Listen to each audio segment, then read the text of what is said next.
Places like this were always popular with adventurers. It was a good spot to find a party for exploring uncharted territory. Then one day, a voice called out, grabbing everyone's attention. It was a cat merchant, wanting to pitch some wares to the treasure hunters. The adventurers were charmed by the cute cat offering to sell them tomatoes. The adventurers were surprised that the cat was pushing cherry tomatoes. They were hoping for some unique weapons, and you can always grab tomatoes at any town market. The cat figured these dummies wouldn't get his tomatoes, but they're special.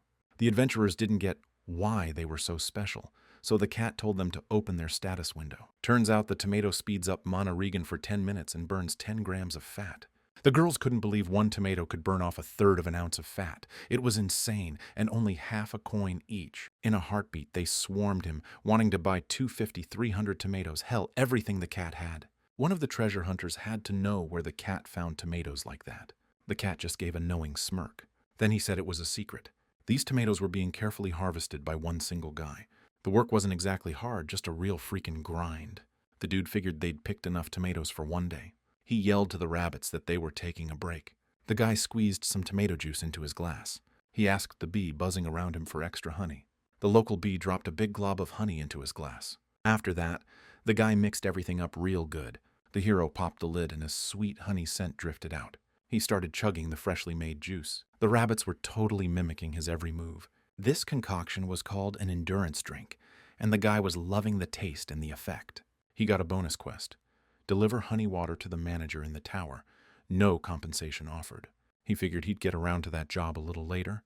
The hero heard a cat calling him, addressing him as Master Sejun. The cat was stoked to announce he was finally back. Sejun grabbed the cat in a hug, praising him for getting back so fast. The cat said he sold everything and brought back a whole sack of coins. The guy complimented his work and said he should be promoted to boss. Sejun smirked, declaring he was about to become famous real soon. The black rabbit grumbled that there's no time to rest. They need more coins. The guy figured they should chill a little, but the cat asked the rabbit for fuel. While the rabbit fished, Sejun observed that the kid was way too into making money. At that moment, something popped into his head. He went to mark another symbol on the board. There were a crazy amount of these symbols already carved into the stone. They meant the guy had been in this place for 150 days. The guy's name is Park Sejun, and his class is farmer. The rabbit, all smug, hopped onto Park's shoulder, and he asked if it was done with the job. A cat jumped over from the other side, wanting to lend a paw too. It's been 150 days since the hero got stuck in this tower. Armed with a knife, Pak surveyed his territory, seeing the work buzzing around him. Pak and his buddies are gearing up to get back to it again. This is the story of Pak's survival in the tower. 10 years ago, a 99-story tower suddenly appeared in Seoul, smack dab in the middle of Gangnam. These towers popped up all over the globe, including in the US and Europe. Scientists all over the world immediately started studying the towers and found out they were 990 meters tall, and the cladding was so tough not even an atomic bomb could bust through. Then one day, people started coming out of the tower. It was insane. Everyone was blown away when these guys showed up. People started asking how the hell they managed to get inside the tower. The word was that they got sucked in by some kind of black hole. So turns out most of the people who disappeared back then got pulled into the towers. These people later became known as the First Awakened. The government said anyone who made it to the first floor got the title of mage or warrior. After clearing a floor, you got different rewards, including tickets. Those tickets let regular folks enter the tower. That kicked off this whole debate about whether people should be going into the tower.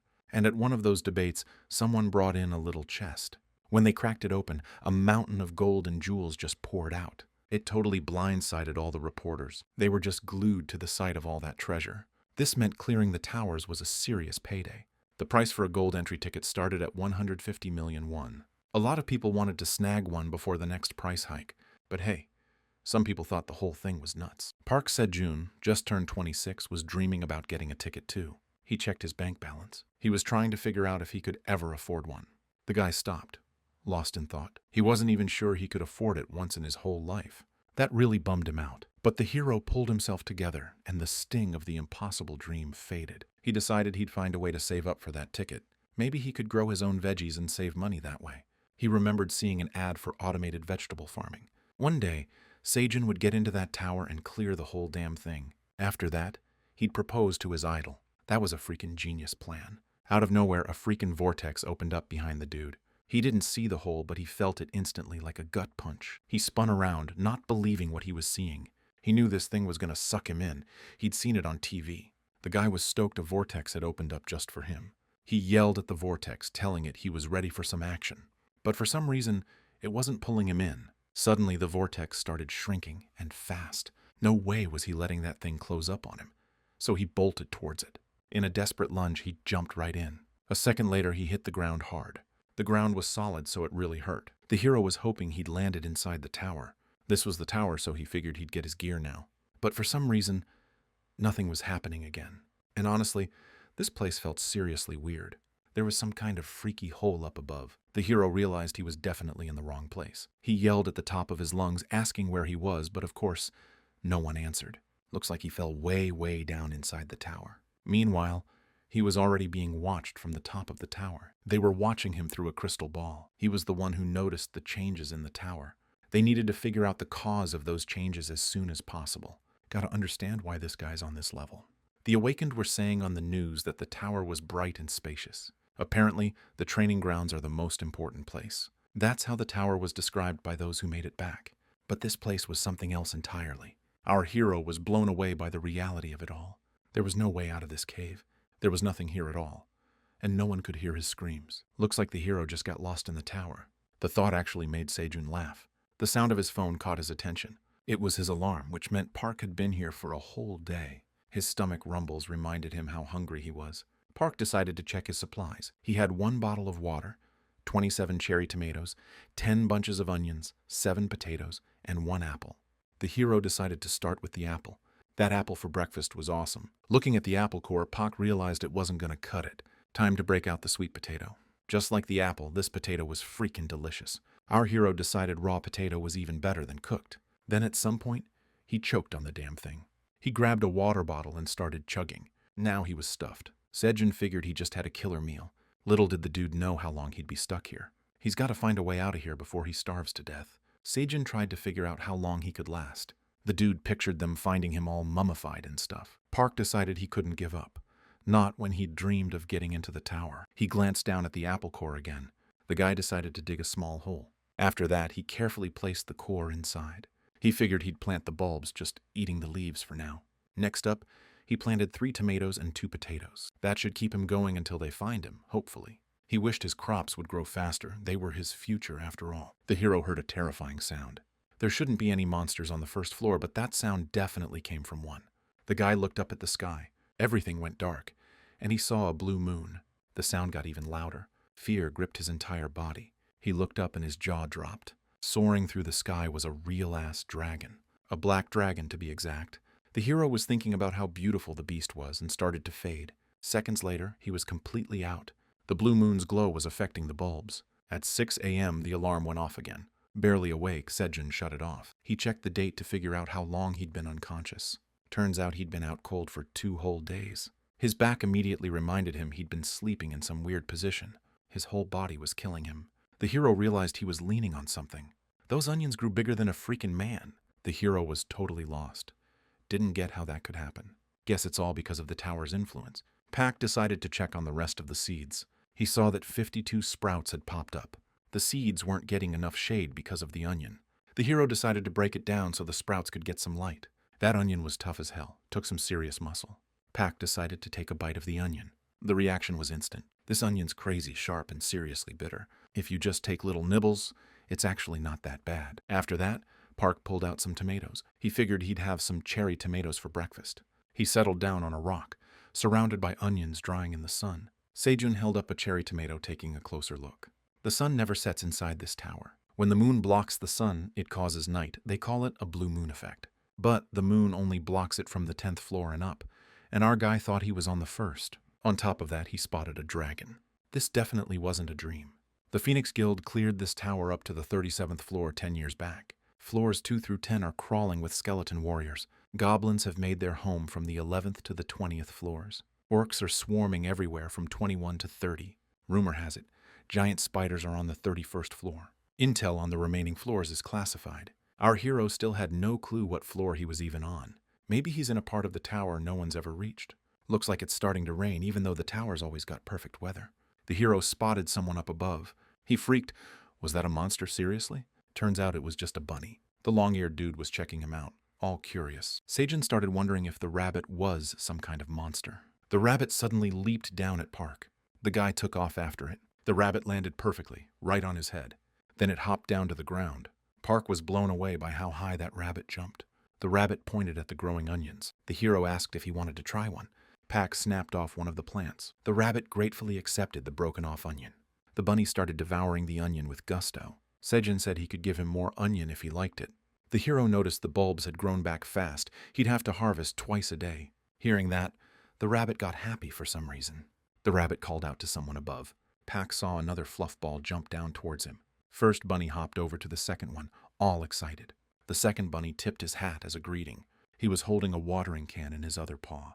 Both bunnies were looking at Seijin, happy as clams. Park was surprised the second rabbit showed up so fast. He asked the bunnies if they were married. Judging by the tone, the guy guessed right.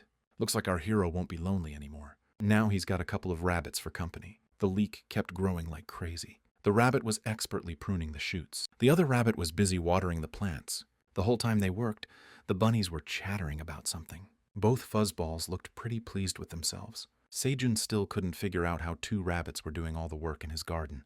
The rabbits wanted to stay and live in the cave. At least, that's how the hero interpreted it. They were practically begging for permission to stay. That was a direct hit to Park's soft spot. So, he ended up letting them stay. The hero's got to help us trim the onions in return. The bunnies were stoked they got to stick around. The hero started thinking he was getting played. Pak wondered where the rabbits got their gear. The bunny husband's watering can had an endless supply, so he didn't need to refill it all the time. The bunny wife's apron was weird too. She kept pulling out new farming gadgets. There was a shovel, pliers, and even a plow in there. Pak started getting jealous of these artifacts. The rabbits announced they were done with the job. Gotta dry all this stuff out now. The tomatoes were going wild, but the potatoes weren't even sprouting. Maybe the rabbits were helping the tomatoes grow, though. Looks like the bunnies are bummed about something. The hero realized they were waiting for his decision. He told the rabbits that they were in. The fluffballs were stoked about that. Watching those two was a real treat. Suddenly, the little rabbits just took off like a shot. Pak had no clue what those rabbits were up to.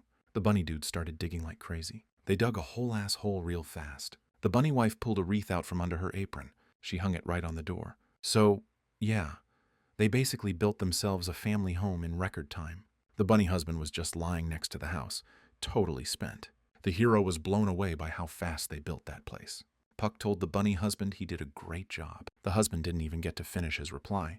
His wife was clearly expecting something. She pointed right at their brand new house. This offer totally freaked out the rabbit husband. The poor guy clearly had no idea what was coming. The rabbits went inside their place for some privacy. Pak figured a rabbit's life was pretty rough. Truth was, he was super jealous of that rabbit husband right now. The hero was stoked, knowing things wouldn't be boring anymore. The rabbits showing up totally solved everything. Finally, Pak could catch a break too. A burning heat in his back made Seijun jump. Park felt like he'd just laid down on a flaming hot iron. The dude looked around for the source of the heat. Sunlight burning through the bottle, scorching the onion.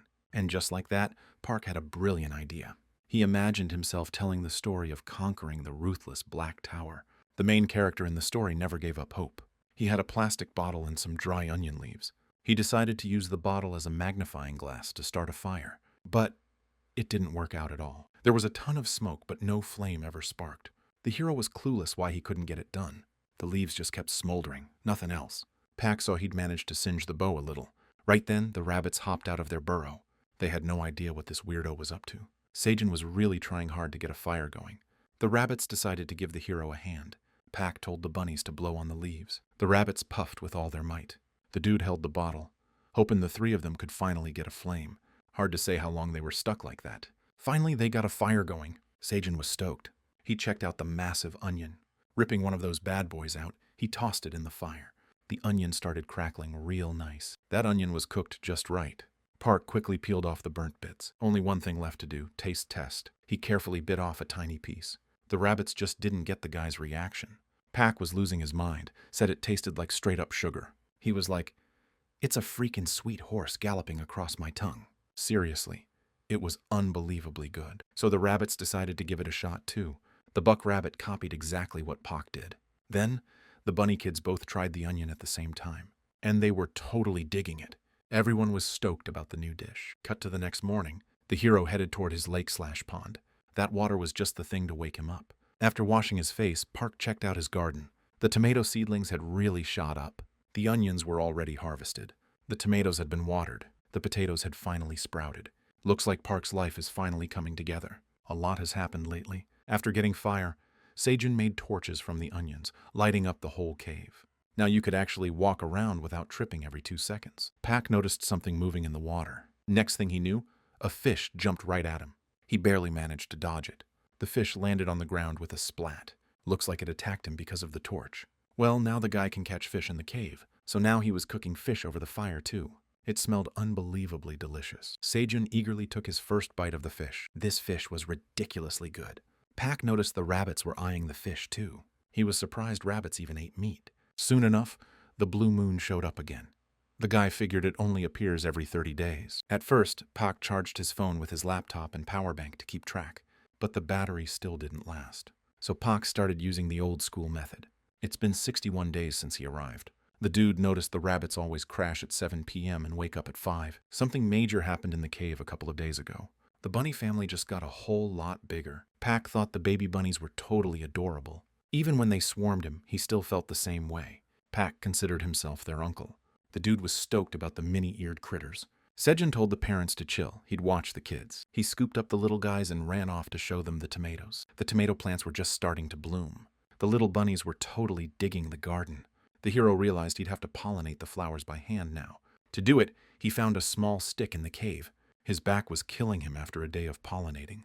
The guy saw a bunny sniffing a flower real close. Looks like this little dude overdid it. And yeah, he started sneezing.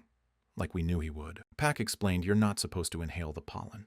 The guy spotted something unexpected. It was the first fruit actually starting to grow. This was a real celebration for our hero. It was the day before the next blue moon. Weather was perfect like always. Pak snuffed out the campfire. He hid the small flame under some rocks, covered it up real good on all sides. Sejun slapped some camo on himself. Evening was starting to creep in. He said goodnight to the bunnies till morning. Our hero planned to survive this blue moon thing just fine. The moon blocked the sun and night fell. The hero just sat there, waiting. Dude was dead tired, hoping the moon would dip soon. Pak had no clue if it had been minutes or hours. The growls and screams echoing from beyond his cave were freaking him out big time. The hero sensed someone was there. He heard a roar right next to him. Then he felt the ground shake from a massive paw. Definitely a bear. A huge red bear was looking down into his cave. Pak was not ready to see a monster like that. Sejun froze. All he could do was hope the monster didn't spot him.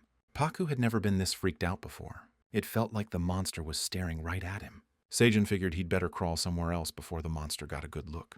He carefully dragged his backpack closer. Of course the damn thing was open. Cherries and a water bottle spilled out. Everything clattered noisily onto the ground. The laptop made the loudest crash of all. The dude had no idea how loud the stuff falling actually was. He slowly looked up. The bear was staring right at him. Another wave of fear washed over Sejun. The beast started growling and tried to climb down.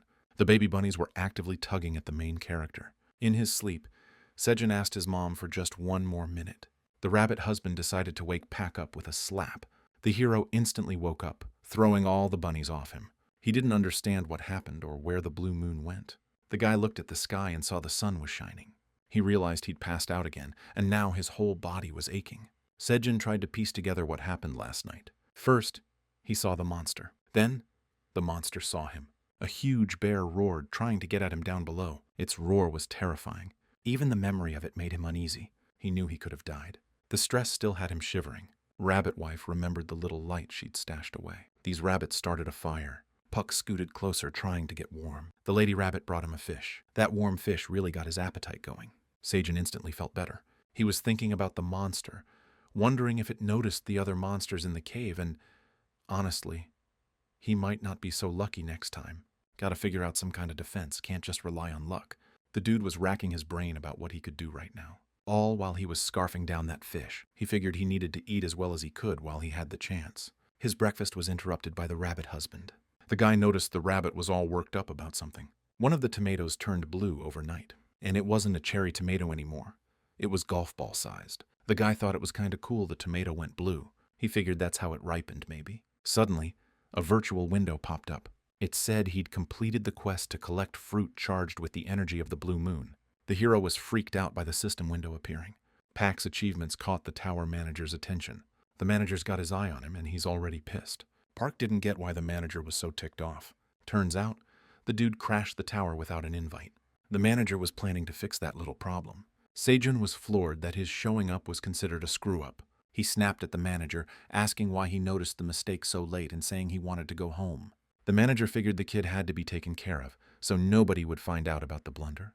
Park was furious. 1 minute he's getting rewarded, the next they want to off him. Instead of an answer, all he got was a silent ellipsis. Sejun thought he might have overreacted a bit.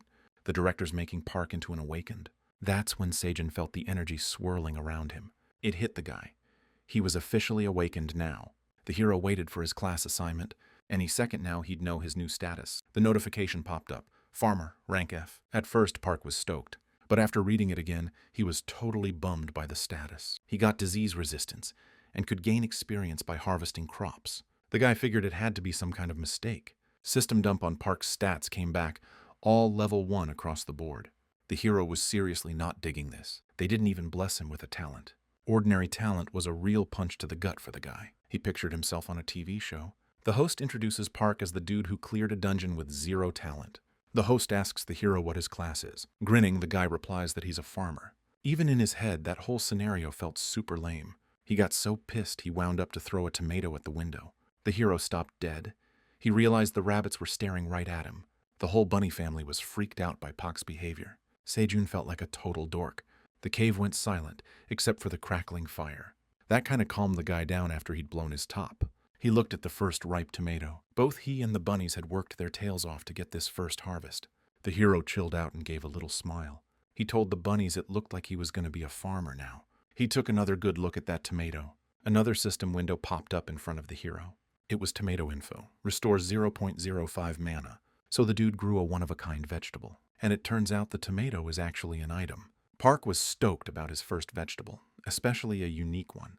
The tower's manager was keeping an eye on all of this, and he wasn't digging what he saw. Sejun was jumping for joy, thanking the rabbits for their hard work. A system window popped up again, this time with a quest. Deliver the blue tomato to the manager, get a class skill, or refuse and die. The dude reread the quest details. He was floored by the death if you refuse part. The hero blew up, saying this wasn't a quest. It was blackmail. Sejun was pissed at the manager's total lack of respect for awakeners. Still, that death thing was pretty scary. Park tried to chill out. After that, he held up the tomato to the system window. The tomato suddenly started disappearing. A notification popped up saying the quest was complete. The window was waiting to hand out the reward. Park was hyped, waiting to get his new skill. He hit the button to claim his reward. It was a class-based sowing skill, boosting the chance of seed growth. That was a total bummer. Though what else could a dude with the farmer status expect? The onion was still growing like crazy. The hero grabbed a few leaves and whipped up a torch. After that, he went to lure out some fish. When it was airborne, Pak stunned it. The fish smacked onto the ground with a loud thud. Systems saying this thing's a freaking piranha. For offing that fish, Sejun just scored 2 XP. After snagging 5 piranhas, the guy racked up 10 XP. So, in 2 days, Park leveled up to 2, but he wasn't about to keep mass fishing. No way. The dude cooked up that fish for everyone. The bunny kids happily hopped over to chow down. Sejun told him to leave at least a little for their parents. He'd cooked up a separate little fish just for them. The system's telling me he's got white farm rabbits living with him. They're chill creatures, not into hunting at all. The hero figured that couple lost their place and were looking for a new one. Pak wished he could understand rabbit language. After chow time, Sejun called everyone out to work the farm. The bunnies were in a great mood. The red cherries are finally ripe. That discovery made everyone on the farm happy. The hero was so happy he almost cried. He reached out to pluck the first one. His hands were shaking a little with anticipation. The rabbit family froze, waiting. First cherry tomatoes off the vine. Park was stoked about his first little red tomato.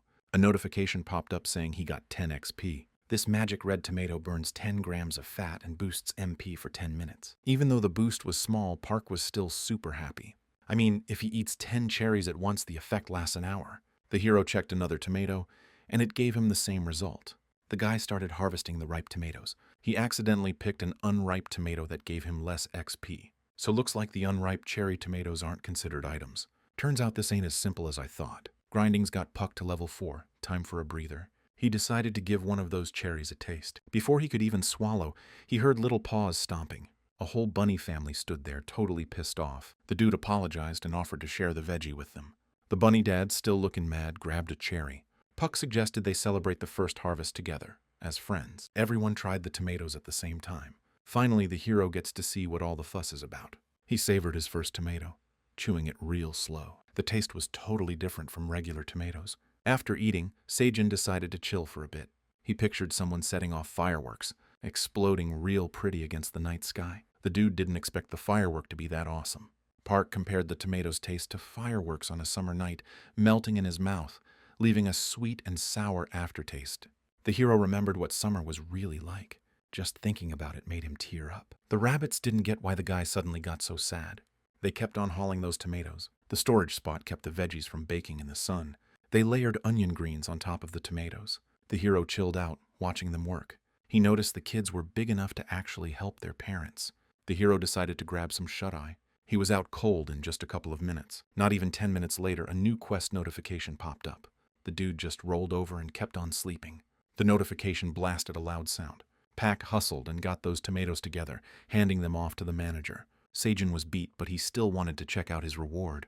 It was a class skill that made even unripe fruits and vegetables count as perfectly harvested. Getting another useless skill felt like a total ripoff. But turns out, this skill was actually pretty damn useful. Any tomato that wasn't ripe instantly became ripe. No need to wait for the fruit to fully mature anymore. Then a quest popped up. Deliver 200 cherry tomatoes to the manager. The dude was already used to the manager pulling crap like this. Pack grabbed the tomatoes he needed and sent them on their way. Boom! A new quest popped up right away.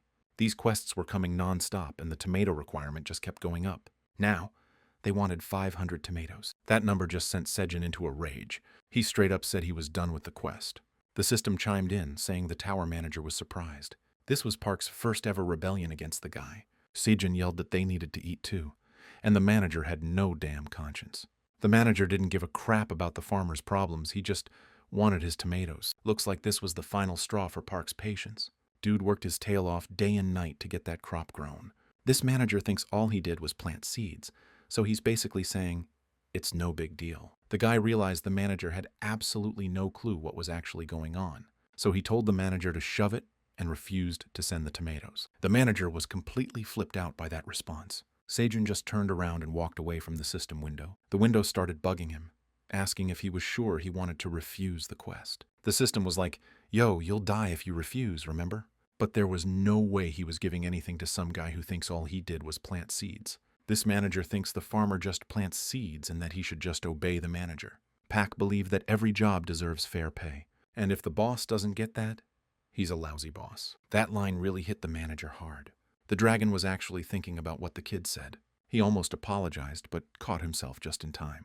The manager saw Pak eating those cherries just to mess with him. He threatened to kill Pak if he didn't send over 500 tomatoes stat. Seijin decided to send him 5 tomatoes now, more later. He added that the bunnies gotta eat too. Those 5 tomatoes just vanished from the guy's hand. The manager actually agreed to a compromise this time. Finally, that damn system window disappeared. Park realized that the manager almost wanted to apologize at one point. Turns out the manager's simpler than he looks. On day 91, the hero saw his 4th blue moon. He was sitting at the back of the cave, watching. Seijin was hoping he wouldn't get any visitors. He was munching on tomatoes. Heard the MP boost helps resist monster roars. Plus, it makes the time go by faster when you're busy. Moonlight illuminated the plants again. Every sprout got its dose of moonlight. Park never saw the process this clearly before, but this time he saw the light affecting the cherry. After a few minutes, the tomato turned blue. Looks like only one ripens at a time. The hero was itching to pick it. Seijin noticed the light was moving lower. Now it was shining on the potato leaves. Park decided to check the potatoes. He jumped up and headed toward the light. The farmer straight up bolted at the end. The kid started digging up a potato plant. He got it done surprisingly fast. He was shocked and stoked by what he saw. Blue potatoes boosted your MP by 0.05, tasted different, and gave you a strength buff when you ate them. Our hero picked up the potato. It was bright blue. For that, Park got experience points and leveled up his skills. The guy glanced back at the blue tomato. He decided to snatch it. Holding a blue potato and tomato at the same time felt awesome. Figures. A quest window pops up. And get this, it's 2 quests. Deliver blue potatoes and cherries to the tower manager. Pack decided to finish the 500 tomato quest first. The manager was stoked about the magic tomatoes, but in the next message, turns out the manager's still not happy. The guy said he'd do that quest later, and the admin totally pretended to buy that lie. The hero was racking his brain, trying to figure out what to do with the blue veggies. The best move? Chow down on those blue freaks. Pack locked in, focusing on the weird-ass flavor.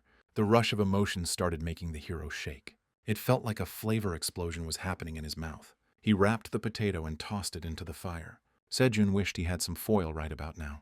The eclipse ended without any problems, thankfully. As soon as the moon vanished, the door to the rabbit hutch swung open.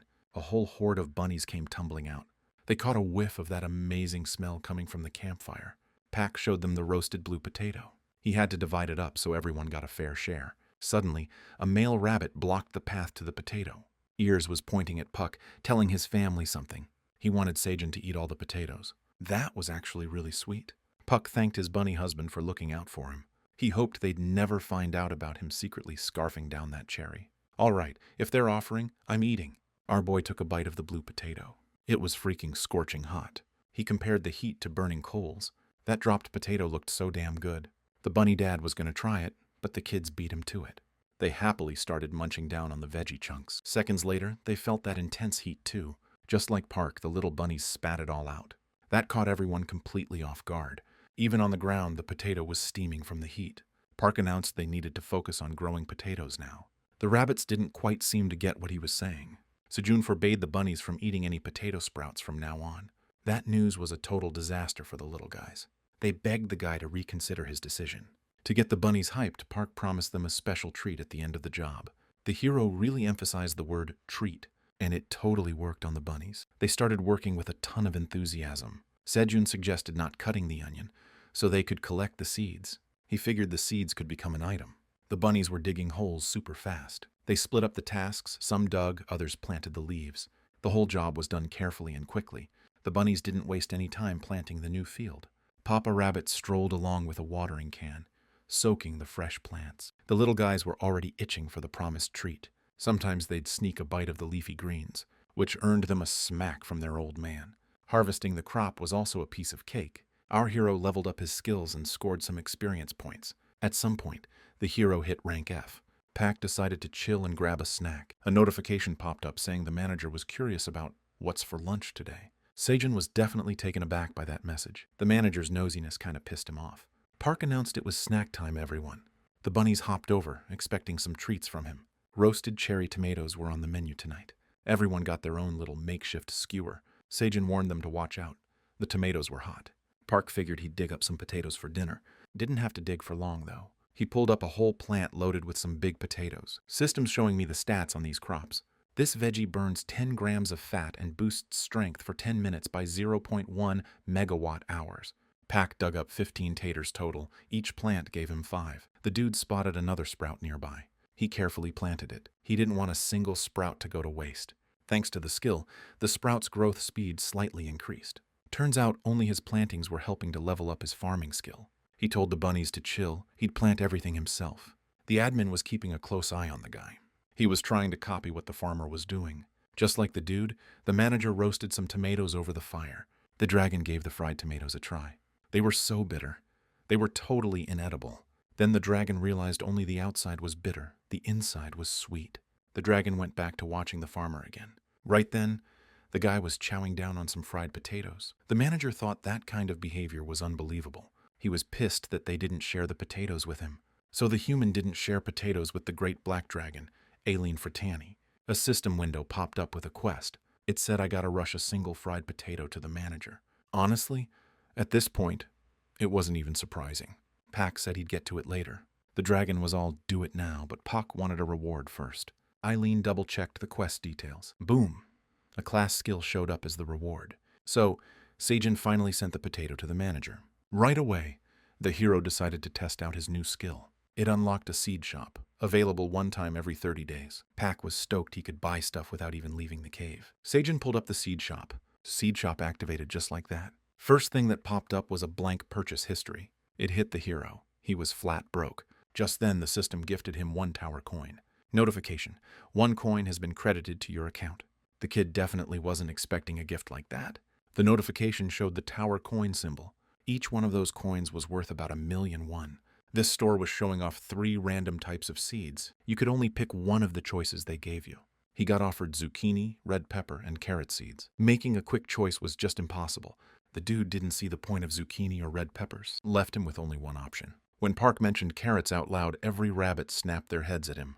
The guy noticed they were staring him down. Sejun asked the rabbits if they wanted carrots. They were freaking dying for carrots. Seeing their enthusiasm, Park asked about the carrots one more time. Every single time the word carrot came up, the rabbits squealed in unison. And then the male rabbit clocked Park right in the face. The deal for buying the carrots was officially closed. The farmer got a seed shop voucher that helps you level up. A little pouch of seeds popped into existence in the air. A notification reminded him he could buy again in a month. The manager was stoked about the purchase too. Sejun cheered up the bunnies by saying they'd grow their own carrots now. A little bee was watching the noisy bunch. She was definitely curious about what was going on in that cave. The bunny parents were just chillin', enjoying each other's company. It was just another break from work. Lately, those bunny parents barely got any alone time together. Pak planted the carrots a few days ago, but the bunnies were already fiending for him. The guy decided to catch a few Z's. Suddenly, he heard this sound, kinda like a bee buzzing. He swatted at the sound and went back to sleep. The buzzing didn't stop, so the pissed-off hero decided to figure out what was bugging him. Sejun saw this huge bee standing right in front of him, staring him down. She was clearly after something from the guy. Park totally wasn't expecting to see a giant bee. She was super cute, so the hero wanted to get to know her. The system popped up a warning saying it was a venomous honeybee. That word, venomous, seriously freaked Sejun out. He asked the rabbits if the little bee was dangerous. Seeing the rabbits grab their kids and bolt into the house, Park got majorly scared. Plus, he was bummed that they'd just ditch him like that, leaving him in danger. The admin warned him the bees eat meat and that avoiding the stinger was key. The dude started backing away, warning the bee not to come any closer. Pak said he's all bones and doesn't taste good at all. He felt around on the ground and grabbed a tomato vine. The hero shoved the vine in front of him and told the bee it tasted better than him. The little bee got curious about the blossoms in Pak's hand. It flew in for a closer look. The hero realized it wasn't coming any closer to him. The bee was happily sniffing the tomato flowers. Looks like the bee was loving the pollen in those flowers. Pak asked the manager why he said bees were carnivores. At that moment, the hero realized the bee could start pollinating, which means I gotta buddy up with her as soon as possible. Pak offered to fly her to other flowers so she could eat her fill. The bee happily flew off to pollinate the hero's garden. In his head, Pak finally said goodbye to crawling around on all fours between flowers. Seeing the rabbits poking their heads out, Sejun called them traitors. The hero told them to stay away because he's still pissed at them. The bee got back pretty quick. He asked her not to fly so damn close, but the bee looked harmless and landed right on his t-shirt. And then she did a little pull-up. A few seconds later, she was already out cold, sleeping on Sejun.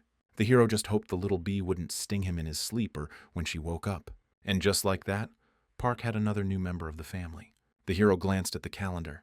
Today was already day 120 since he showed up in the tower. The guy and the rabbits were back at it, working hard.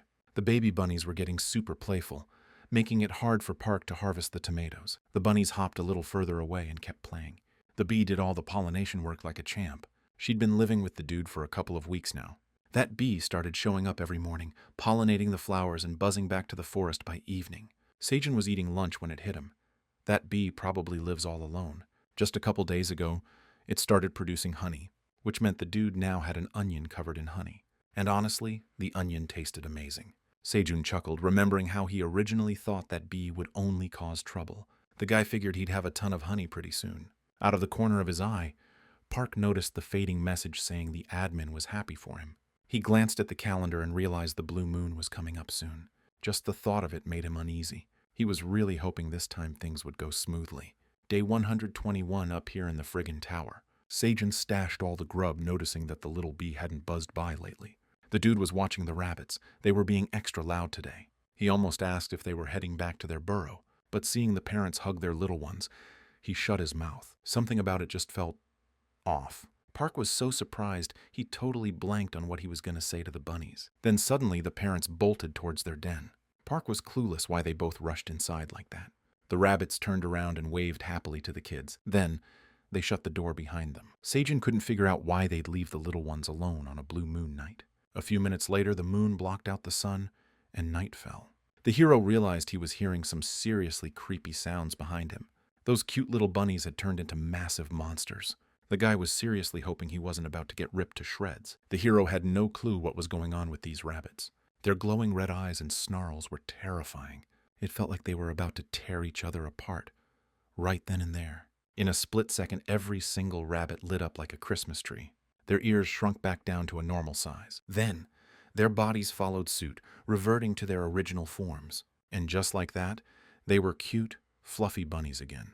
Pac was shocked all over again, still reeling from those monster rabbits. After taking a closer look, the hero noticed they'd still grown and changed color. So it looks like they go through some kind of coming-of-age ritual on the 5th blue moon. Pac burst into tears. The image of those monster rabbits still burned in his brain. The black rabbit decided to try and calm the guy down. Seeing how adorable these little fluff balls were, the hero decided to give them all a kiss. Moonlight's over, night's done. The bunny parents are coming out of their hut. Puck's calling them over to the bonfire. The parents are rushing to hug their grown-up kids. One of the rabbits caught the hero's eye. He's got a shovel in his paw. This is insane. Seijun couldn't believe it. The system's showing that each rabbit's got their own tool. So they can summon items too now, huh? Guess every rabbit gets an item when they grow up. So the dude asked about the black rabbit's item. He summoned his item all proud and stuff. Turns out it was a freaking hammer. Puck was like, no way, a hammer's farm equipment. Then the hero noticed the rabbit's name. It was the Black Rabbit Warrior. Well, harvesting and growing crops just got easier. Papa Rabbit's got a new plant watering assistant. Mama Rabbit's got a new onion trimming helper. Hauling crops and planting stuff got a whole lot simpler too. Seijun was now busy getting the harvest ready for storage. He was stoked that the bunny kids had grown into such awesome helpers, except for this one black rabbit who wasn't doing anything.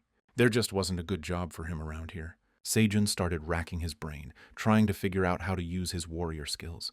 The rabbit was hoping Park would find something for him to do. The black rabbit signaled that he could handle the fishing. Seijun decided to team up with the rabbit. He'd lure the piranhas out, and the rabbit would catch him.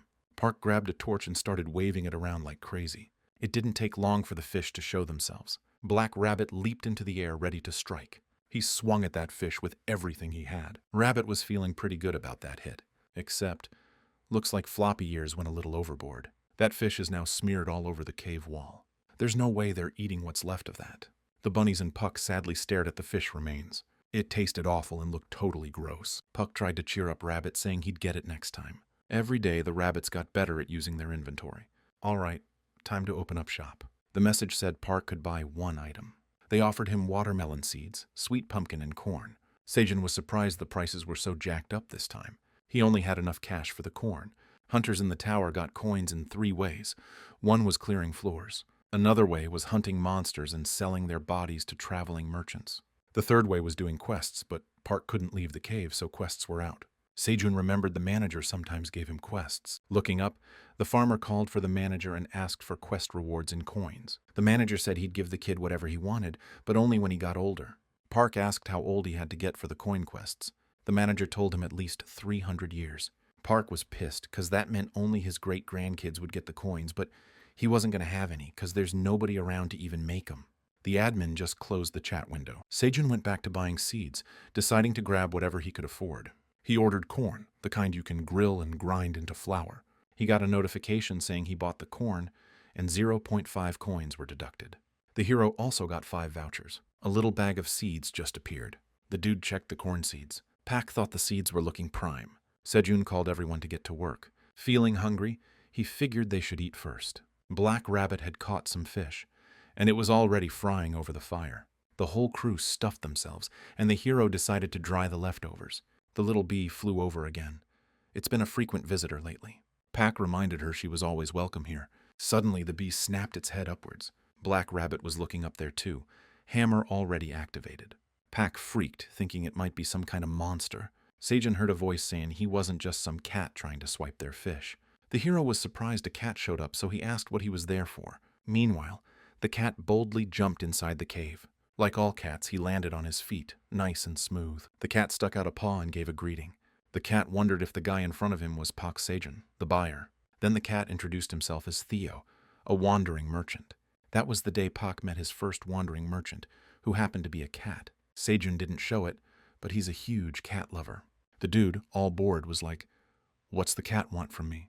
Theo showed up to personally greet the new seed buyer and show off his stuff. Then the cat busted open his satchel. Theo was clearly riding high, but his cool merchant vibe got wrecked by his stomach growling, 'cause he hadn't eaten all day. He was totally embarrassed. Pac knew this was his opening. He asked the merchant if it was true his name was Theo. Then Pac offered him some fried fish. Sajin said it was a treat for Theo. Theo refused, because he can't just chow down on customers' food. Park wouldn't give up. He tried to lure the cat with the fish's sweet smell. Finally, the dude just told the cat to eat the damn fish already. The cat started to devour the fish like crazy, and the guy told him to slow down. That stray merchant ate his fill. Theo scarfed down 5 fish in one go. The cat thanked the farmer for the grub. After that, Park asked for half a tower coin. He said it was payment for the eaten fish. The cat thought the fish were free. Sajin wanted to know if the cat was planning a dine and dash. He didn't have a choice, so the cat wired the money.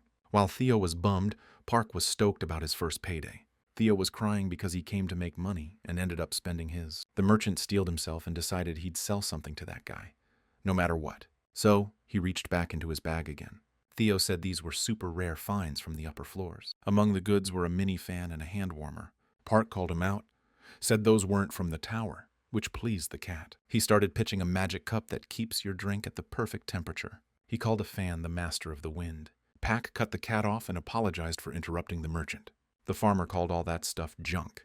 The cat couldn't figure out how things from another world could be junk since they're priceless. Theo was floored to hear his customer was from another world too. Pack said there's no magic in any of it, and regular insulation keeps the heat in. That fan's gonna die soon because the batteries are running low. The cat didn't believe it because Julig said the items were magic. Right then, the fan just stopped. The cat felt a gut-wrenching pain when he realized he'd been conned. Theo started smacking his paw around and saying Julig was a bad goblin. Sejun asked Theo to give him the full story. What exactly happened? The cat explained he came from the neutral 75th floor. Back in his village, Theo was trying to win over this lady cat named Meryl. One day, he finally confessed how he felt about her. But she was totally disgusted by the gift he gave her. Meryl said his present reeked of cheap sprats. Theo worked his tail off to put that fish bouquet together. Then this other cat walked up and told Theo to remember his place. It was Oren, the son of the richest cat around. So Oren just gave the kitty a whole salmon. Meryl was freaking ecstatic about the fish. That was a total stab in the back for Theo. He was stuck watching some rich dude steal his girl. At the last second, he stopped her from leaving. He couldn't believe Meryl forgot all their memories. Guess it was all just a load of crap. Theo felt like he'd been punched in the gut. He begged her to remember the good times they had. But Meryl just ripped her hand away from him instead. She straight up asked why the cat was talking nonsense. She barely smiled at him twice. The rest was just his imagination running wild. Besides, she hated poor cats that reeked of fish. This confession was a total shock to Theo. After that, he left the village, determined to become a traveling merchant. He was going to get rich and come back for revenge. He spent most of his money on these goods, inventory, and a merchant's license. Right after that, Theo ran into Julig. He seemed like a good dude, willing to help out a newbie. Julig told Theo about stuff from the outside world. According to the goblin, that stuff flies off the shelves on the tower's upper levels. Julig only gave Theo a discount on those goods because he liked the cat.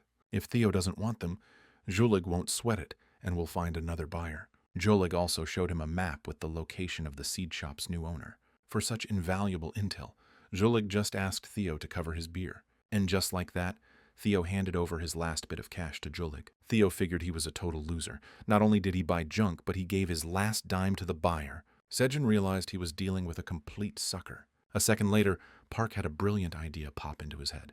He offered the cat another fishy treat. This time, the fish is totally on the house. In exchange, Park offered me a chance to work with him. The hero was already calculating how much he could earn thanks to the cat. The cat was surprised he was being offered a partnership.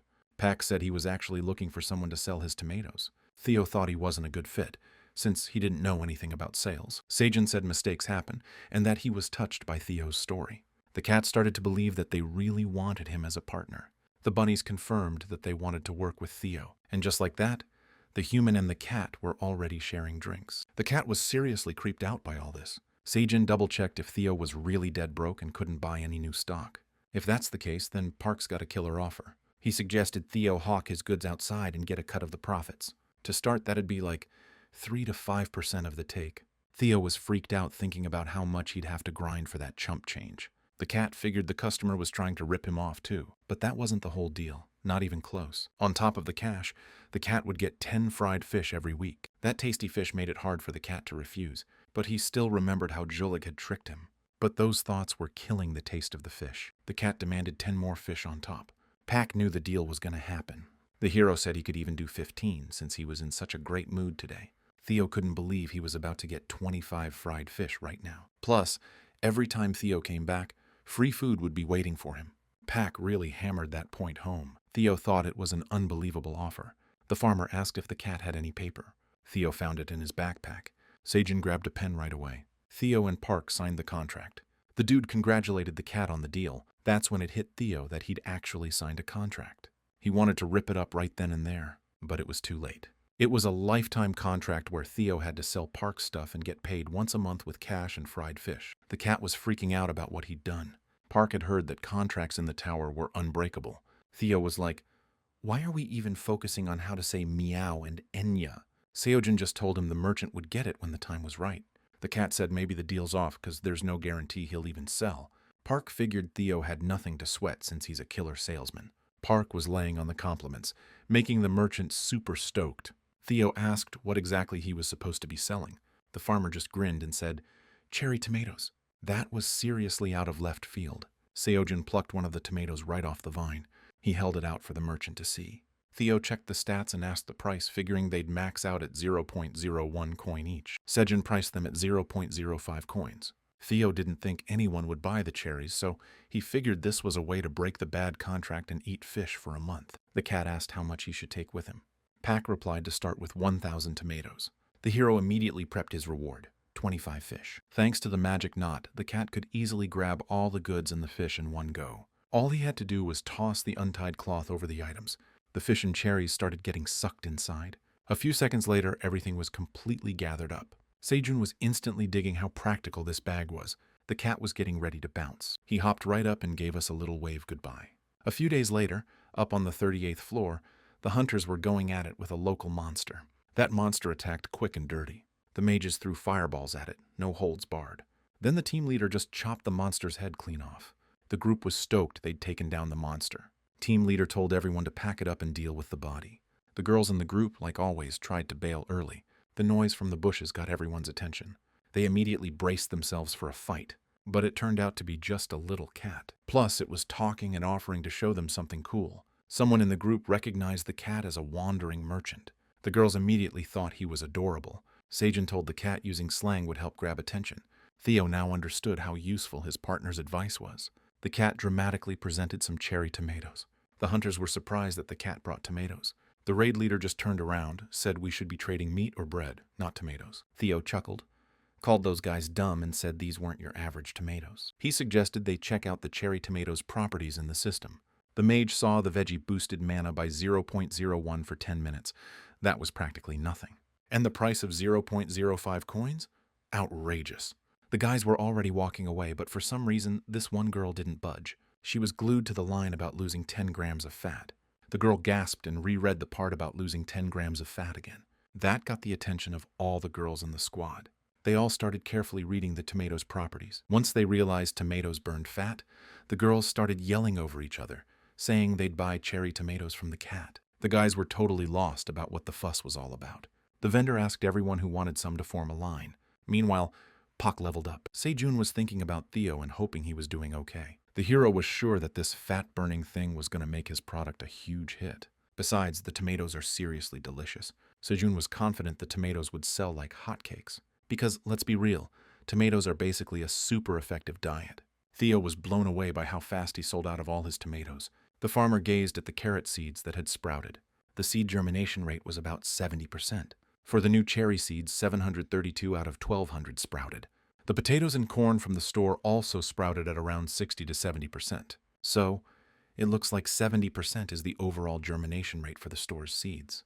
Pack wondered about the reasons for the low germination rate and how to improve it. With Theo the merchant showing up, he now needed to grow as much produce as possible.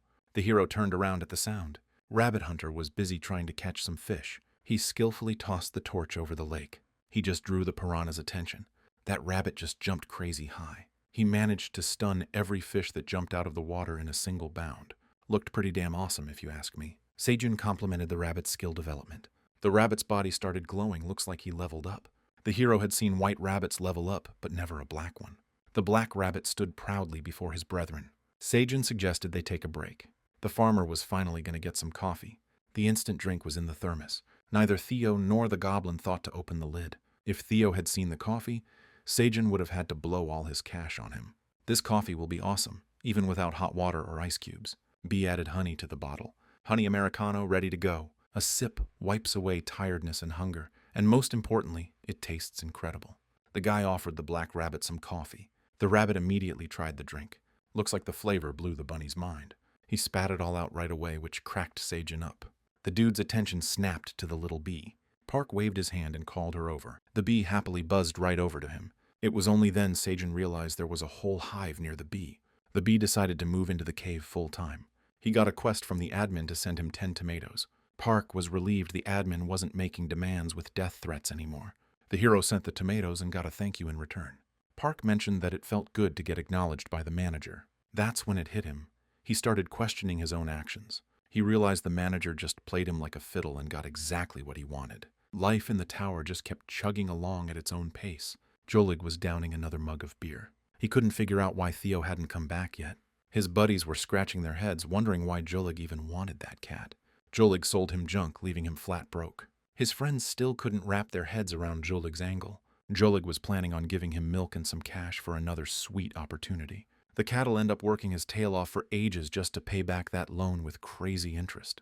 But he won't be able to pay off that debt, and he'll be Jolig's slave for life. The goblins were totally stoked about their buddy's plans.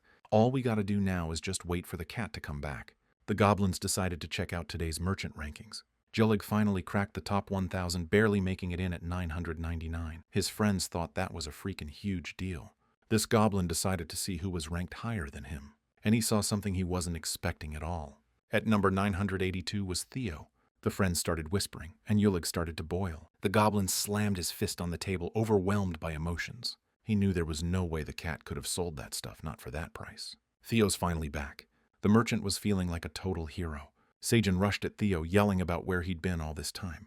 Turns out Theo spent 4 days gambling. Seijin remembered it took the cat 10 days to get from the cave to the human levels. So if Theo was gambling for 4 days, he must have sold everything pretty damn fast. Park grabbed the cat by the shoulders. With a terrifying look, the farmer demanded to know exactly how it all went down. All right, settle down. Let's hear what this merchant's got. The cat wrapped things up pretty quick. Seijin was blown away. Everything sold out after Theo's little sales pitch. Now Park's sitting on 50 tower coins. Seijin thanked Theo for his help and tossed him a couple of coins. Dude demoted Theo to employee, because real merchants don't spend 4 days gambling. Park noticed the cat was always using slang now. The cat said people dig it. Seijin, sounding pretty smug, said his name would be known by everyone soon. Theo was like, "What's the farmer even talking about?" Park was going on about his name being on the tomato manufacturer's label. Hearing that was a total disaster for Theo. For newbie merchants, the manufacturer's info was kept secret. The cat figured Seijin would flip if he found out about this. The cat announced he was heading out ASAP to sell the new tomatoes. To harvest the cherries faster, he even started picking them straight from the rabbit's cart. The merchant had to hurry and get the name visibility restriction lifted ASAP. This kind of behavior totally threw Seijin off. Back in the real world, the weather was perfect that day. Guild members were shooting the breeze about the latest news. The boss's phone started buzzing.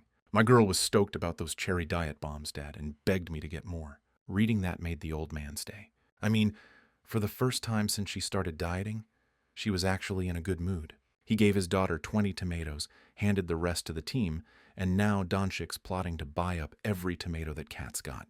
Another guild member bragged that the tomatoes helped him score a date. Turns out one of the guys still had a few tomatoes left. Captain decided to strike while the iron was hot. He made up his mind to head back up to the 38th floor, like, right now. The guys were against it since they'd just gotten back, but the girls on the team were instantly down to go. They even came prepared with the cash for the tomatoes. Since the girls were down, the captain said, "Let's move out to the tower." Donchik was thinking about buying all the tomatoes and becoming a great dad for his daughter. Theo made it back up to the 38th floor pretty quick. To get Pack's name to show up, the cat needs to sell 1,000 coins worth of stuff. Considering how much his bag can hold, he'll have to go back and forth like 10 times. Theo got to the spot where he ran into those people last time. He heard people talking. Looks like the wandering merchant already has a crowd. Turns out people have been waiting here for 3 days to buy those magic tomatoes. Theo never expected people to wait that long for some cherries. They tried paying him half a coin each, but the cat stopped them. The vendor announced the price had gone up. The squad leader asked what all the commotion was about. The kid told Donchik that the price of tomatoes had increased. The new price was 0.07 tower coins. Theo got scared, wondering if everyone would back out at that price. But then someone immediately ordered 200 tomatoes. People thought those tomatoes were dirt cheap, so Theo ended up selling everything again super fast. Theo said he'd be back in 10 days. Donchik's gonna be here then, buying tomatoes. The boss told the squad it's time to deal with the spider. Theo was stoked to get regular customers. It made collecting those 1,000 coins way easier. Then he can finally unlock Sejun's name. Theo was about to leave, but a girl stopped him, calling him Mr. Cat. The merchant overheard the girl saying all the cats around here look the same. The cat snapped back, saying his name wasn't Mr. Cat. It's Theo. This girl, Soha, claimed she knew another cat just like him. Theo scoffed and said she was mistaken because he's the only good-looking one in the world. The girl asked the vendor to hold on a second. Then she offered him some churu cat treats. Theo had no idea what that was, and besides, he only eats fried fish. But the taste of that churu shut him up and made him blush with delight. He scarfed down the first one and asked Sohi if she had any more. The girl agreed to give him more churu if Theo took a picture with her. She asked the cat to look at the camera and smile. In the end, everyone got what they wanted.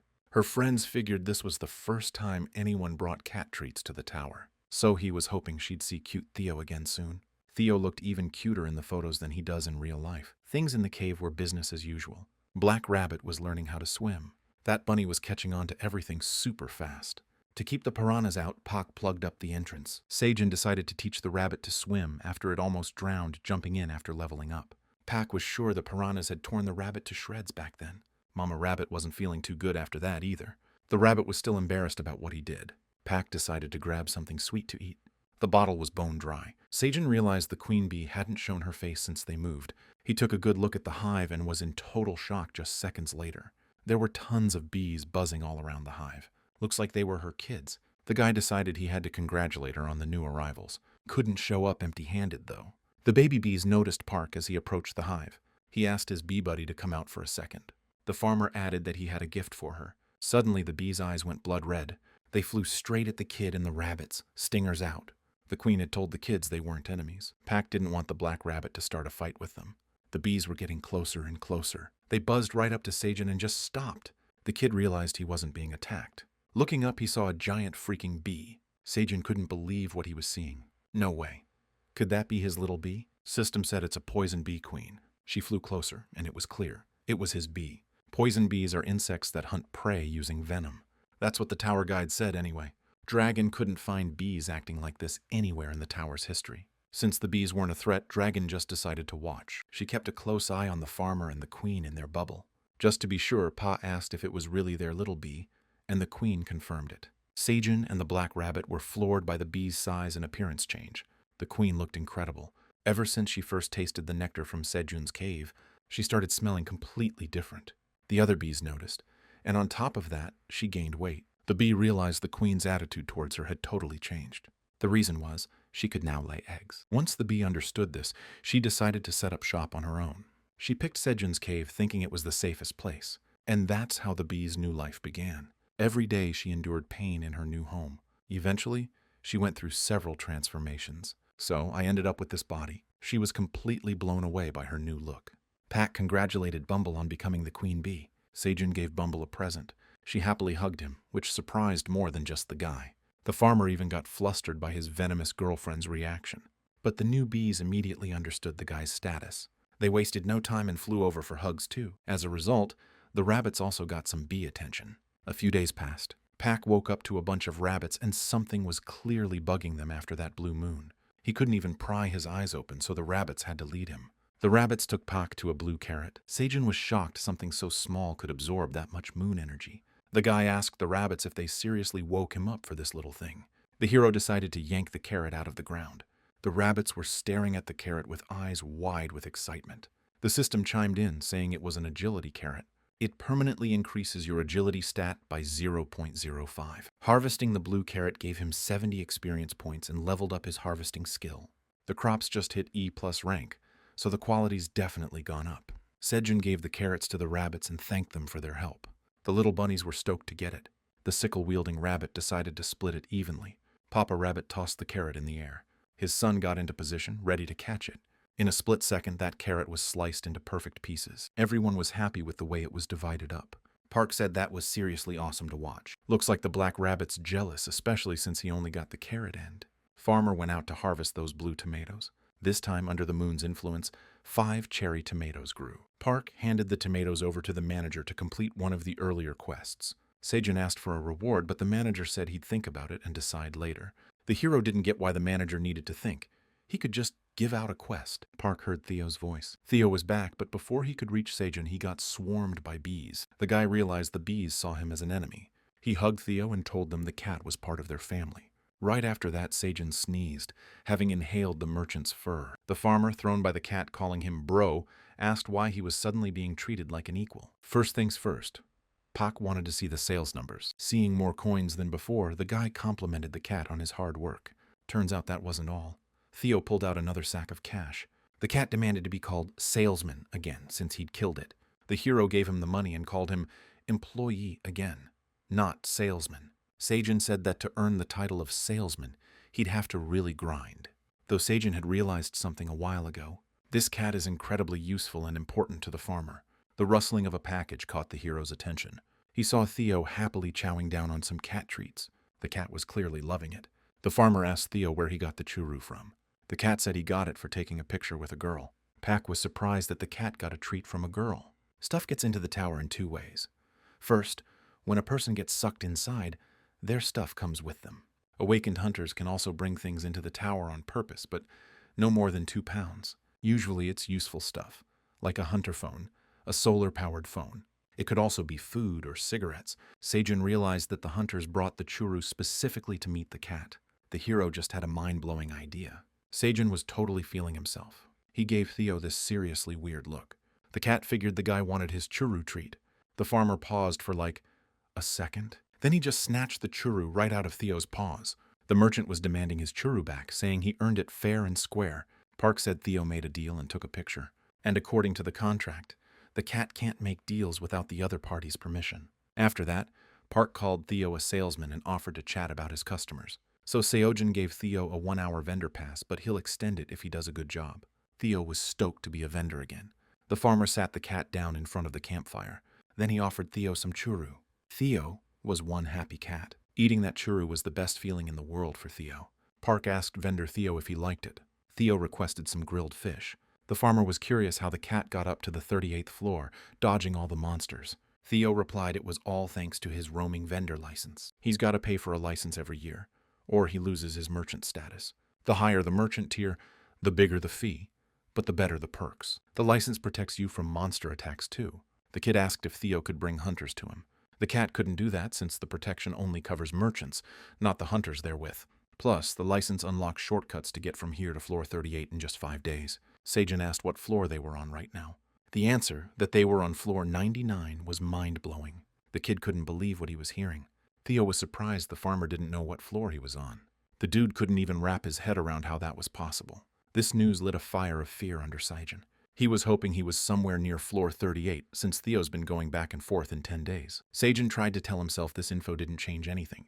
The cat was working overtime to get the guy's attention. Finally, the merchant managed to break through. The cat pointed at the fish, which was now a pile of ash. Looks like the farmer's got to fry up another fish.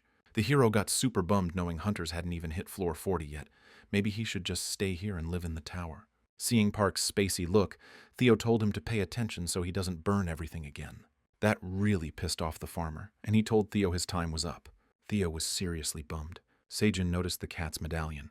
The guy's imagination conjured up their guild group stuck on a floor, running out of potions and food. And then their savior appears. It's Seijun with his goods and his cat sidekick, Theo. All the hunters immediately recognized Farmer Park Seijun and his companion. Everyone's scrambling to give him money for supplies. In Seijun's head, this seemed like a killer idea. The hero asked Theo if he could become a wandering merchant.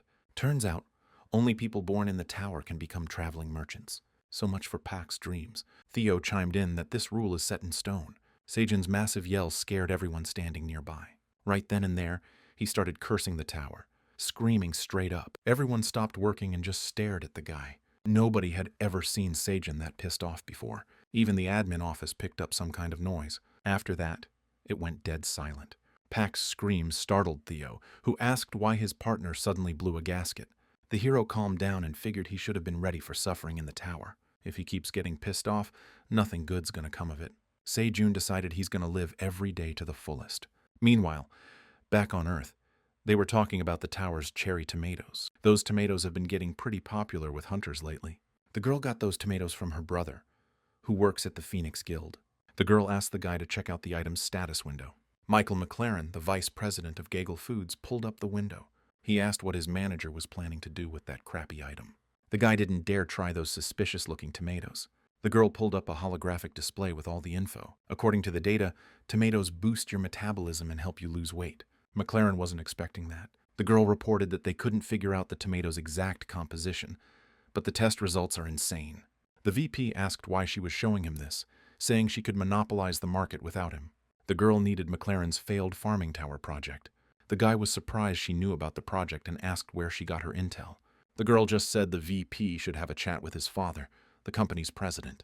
The girl reminded him about the upcoming election for the new chairman. She figured these tomatoes would give them both a serious edge. Well, somebody's opinion of this crap just did a complete 180. The dude took a bite of the cherry tomato.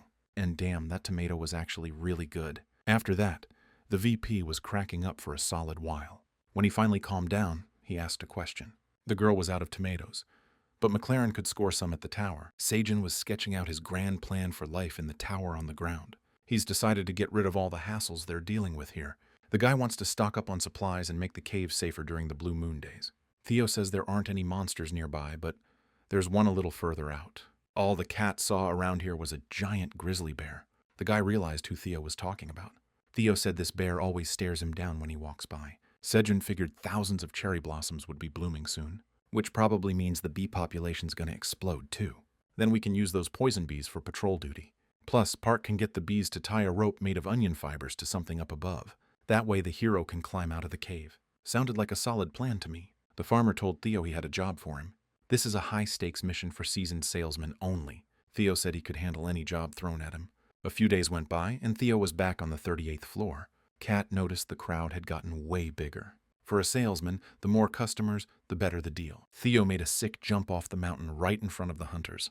They all rushed toward him immediately. One of the hunters instantly said he'd buy up all the tomatoes. The other hunters started complaining about cutting the line.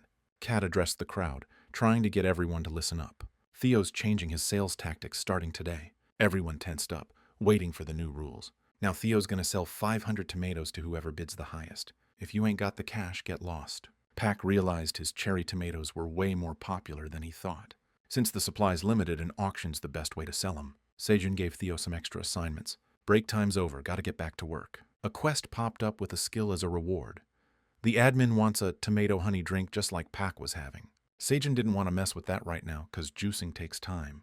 The manager was breathing down my neck to finish the task, saying he had a crazy skill lined up for the farmer. I didn't catch what the admin wanted, if he wanted juice or to show off the skill.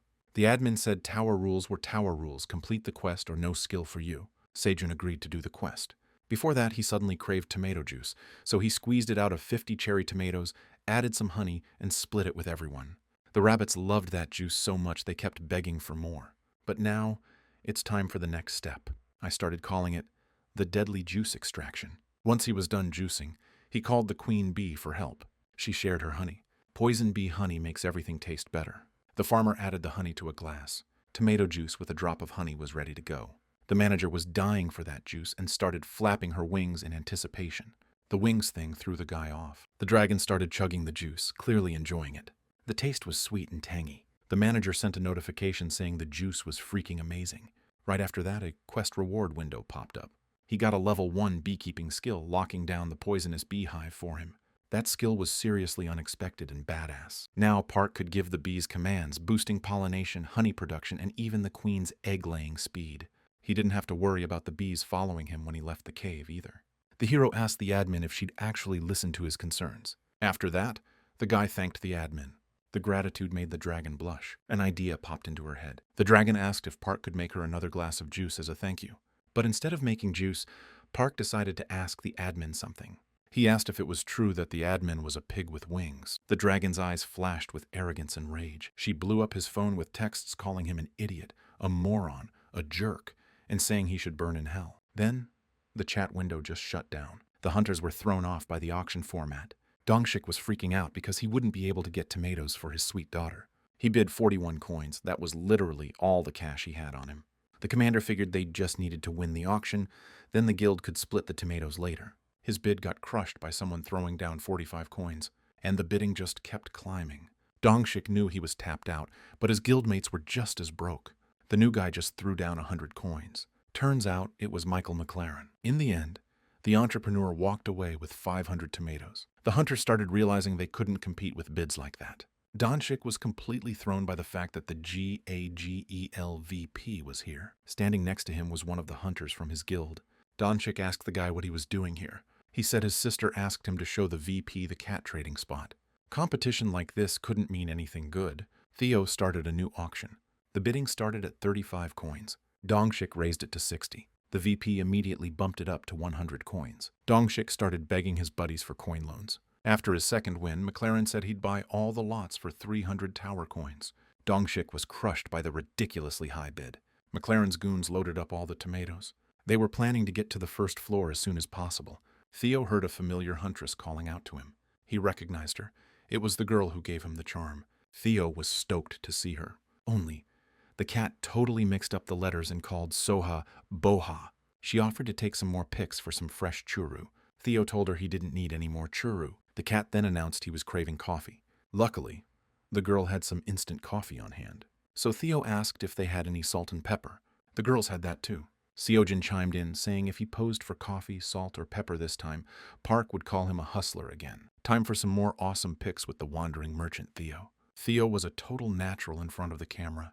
The girl loved the photos, and the cat thanked her for the deal. The cat held out his paw, and Soha was shocked at how nice his paw pads were. They were so soft. She didn't want to let go. Theo didn't understand Soha's weird reaction. She took out some churu treats for him. It was a thank you for letting her touch his paws. Theo was surprised that people liked his paws so much. This was a real eye-opener for the cat. The shopkeeper called his paws Lucky Paws. That girl who shared the pepper also asked for a photo.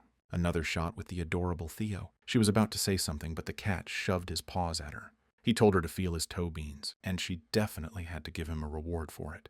In the end, the merchant left with a ton of stuff from the outside world. He was stoked that just for letting her touch his paws, Pak would make him a vendor for a whole 24 hours. Theo remembered another task. Soha was just finishing up a hashtag for the photo. She really loved photos with Theo. Theo snuck up behind him and was like, "What you doing, Soha?" The merchant asked the girl if it was true she was from South Korea. Theo knew it because of that familiar scent. Right after that, the cat hit her up for some help. That was a total curveball. Meanwhile, the bees were hard at work pollinating the tomato flowers, and other bees were busy filling a bottle with honey. Each bee added a millimeter of honey, maxing out beekeeping skill level 1. Sejin was stoked with how things were going. As the bee population grew, so did the hero's beekeeping skill. All right, his beekeeping's now level 2. Dude figured he needed more space for all that honey. He decided to deal with the bottle situation later, so the hero started harvesting carrots. He called the bunnies over for chow time. He got a skill boost and some XP for every single carrot. Every time the rabbits were stoked about the carrot harvest, he handed out a carrot to each of the bunnies. The guy asked why the bunnies were bowing with the carrots. They gathered around the campfire. Pack checked out the stat sheet for the agility carrot again. It sharpened your vision, burned 10 grams of fat, and boosted agility for 10 minutes. The dude figured once the carrots got a little better, they'd be good to sell. After lunch, they hauled the carrots to the storage spot. Everyone was working quick and moving in sync. The work was going down smooth. At one point, the black rabbit just flat out collapsed from exhaustion. But really, the rabbit was trying to swipe a carrot and eat it all by himself. Pack noticed the carrots were almost too big to fit in the storage space. The farmer pulled up his stats and saw he'd leveled up. So he hit level 10 and unlocked a new quest. The manager's saying it's not his quest, though. Gotta nail this quest to level up. Dude's wondering what a pro quest even is. For hunters, it's usually a boss monster fight, but they're definitely not gonna make him do that. The quest asked him to expand his fields by 50 square meters. Once he finished, Park got tower coins, a bonus stat, and a pro stat. Time to chill, finally. From now on, this farmer's gonna get XP for every new meter of field he plants. I was too drained to even think straight anymore. Time for the hero to crash. Suddenly, the bunnies found their way into the little house blocked. Papa Rabbit said they couldn't go in there, and he slammed the door shut quick as lightning. The little guys started pounding on the door and crying their eyes out. Sejun told the rabbits it was time they learned to be independent. But tonight, they should all sleep together. Park hadn't experienced anything like this before. But damn, it felt good. "Morning's here. Donchik was stressing about not being able to score any tomatoes. Soha came up to the captain, and she had Theo with her. Theo wanted a word with Donchik. The merchant asked if he was talking to the squad leader, and Donchik confirmed it. Then, this guy offered him a contract. The captain was totally taken aback by the offer. Donchik's got to give $50 million to the Park family. They live in Puchon City. Theo also wants Donchik to tell the family that Sejun's doing fine. They'll pay the captain 50 coins for that, plus a bonus of 200 tomatoes. Tomatoes were Dongshik's whole deal, because they'd help him be the best dad for his daughter. Dongshik wanted to know who this Park Sejun guy was. The cat remembered the farmer said to keep the 99th floor a secret. Made it kinda tough to answer. Theo confessed Park saved his life back on the 40th floor, so Theo's paying him back now. The hunter was blown away that someone actually made it to the 40th floor. If this dude's a lone wolf, no guild, it's a golden opportunity. Dongshik decided to recruit him and corner the market on those magic tomatoes. He agreed to the contract. Dongshik signed his name. The contract was sealed. The hunter said he'd be back in 10 days to give an update on the deal. Kim Dongshik promised he'd pass the info on to Pak's parents. The rabbits were busy building a new house. The black rabbit led him to show off their work. It looked pretty sweet. The little house was amazing. They used green onions for the roof and made the walls out of dirt. The bunnies even built a chill-out room. Pak started to get jealous. He told the bunnies they did a killer job. Sejun suggested throwing a housewarming party. The bunnies got new homes, but the rabbit husband and wife stayed close. Sejun raised a toast to the hard-working rabbits. He poured the rabbits some tomato juice. The guy complimented the rabbits for being smart enough to make cups out of carrots. Park focused his attention on the rabbit husband and wife. He started envying them all over again. Plus, Sejun thought their little private time was kinda sus. The guy figured the bunnies would have some siblings soon. A notification popped up. Seed shop unlocked. That was awesome news. Sejun opened the shop. This time they had potato, strawberry, and lettuce seeds. Sejun was stoked about the lettuce. He really wanted samgyeopsal, but no meat meant no lettuce wrap. Choosing between potatoes and strawberries was tough. Carbs went out in the end. Park got 50 shop points for the purchase. A sack of potatoes just appeared above the farmer. Looks like it was way too big. And this massive sack started falling right towards Sejun. The sack landed with a huge thud. The guy managed to jump back and a bunch of potatoes spilled out. The rabbit husband was yelling at Park, saying he scared his rabbit wife. Sejun decided to check out the potato seeds. They looked tasty, and the farmer immediately wanted to plant them. He was already picturing himself frying them, stewing them, and making chips. In the end, our hero decided to start planting the next morning. Pak remembered Theo, who should be back any minute now. Meanwhile, Theo was in the main shopping district.